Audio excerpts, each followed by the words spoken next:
terkait permasalahan yang Ibu hadapin, kita mungkin tidak bisa masuk ke dalam substansi materi.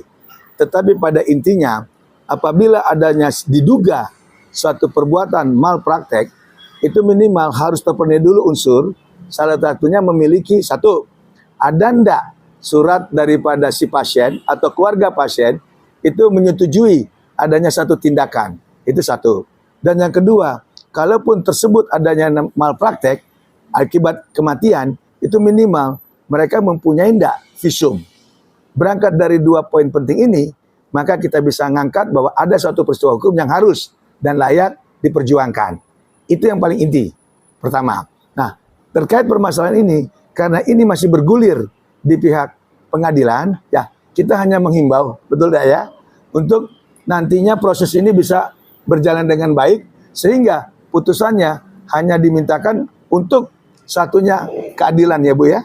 Ya, keadilan berpihak kepada ibu ini. Itu yang kita harapkan dulu. Nah, kalau saya sarankan kepada ibu, ibu harus berjuang karena di sini kan sifatnya sudah menjadi publik.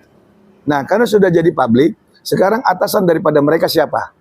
Apakah itu menteri? Apakah itu presiden? Apakah itu Pak Kapolri?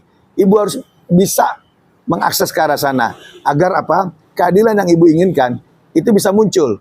Tidak hanya ibu yang memendam, tapi tidak juga hanya normatif atau pasif. Harus betul-betul adanya suatu terobosan. Harus ada yang namanya continue terkait permasalahan yang ibu hadapin. Itu yang kita harapkan.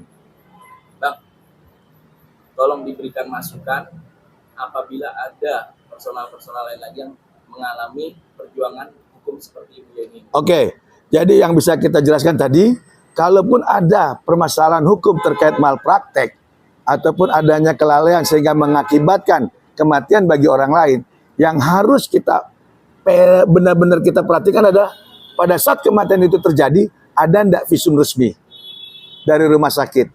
Kalau memang matinya dianggap tidak wajar, itulah sudah kunci untuk membuka daripada hukum itu. Kedua, karena di visum itu kan ada yang namanya otopsi dan seterusnya. Itu akan kelihatan apa yang terjadi di dalam tubuhnya itu. Adakah suatu kelalaian atau tidak atas tindakan yang dilakukan oleh yang diduga oknum-oknum dokter tertentu. Itu yang kita harapkan. Nah, mungkin ibu, saya hanya berharap lawyer ibu bisa berjuang maksimal, dan kita juga memohon kepada pihak pengadilan negeri ya Bu ya. Nah, pengadilan negeri putuslah secara seadil-adilnya. Karena kenapa? Ibu ini sudah kehilangan anak yang tercinta ya Bu ya. Itu kan segi kemanusiaan ya. Apalagi kita bisa lihat ibu ini begitu sedihnya. Dia memang tidak sanggup karena secara materi dia memang tidak mempunyai cukup untuk melawan ataupun untuk mencari keadilan. Kan itu ya Bu ya.